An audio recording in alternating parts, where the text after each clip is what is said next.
Kita ke informasi selanjutnya, saudara. Seorang pemuda di Kabupaten Goa, Sulawesi Selatan babak belur usai ketahuan mencuri tabung gas milik petani.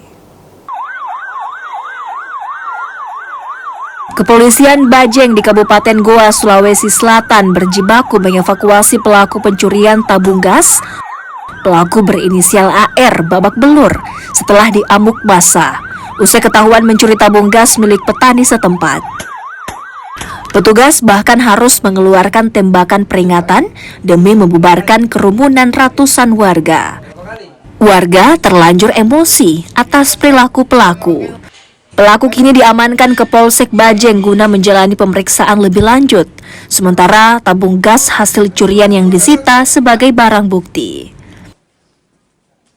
Bahwa di Kampung Ritaya ada sedang dikejar pelaku yang diduga pelaku pencuri tabung.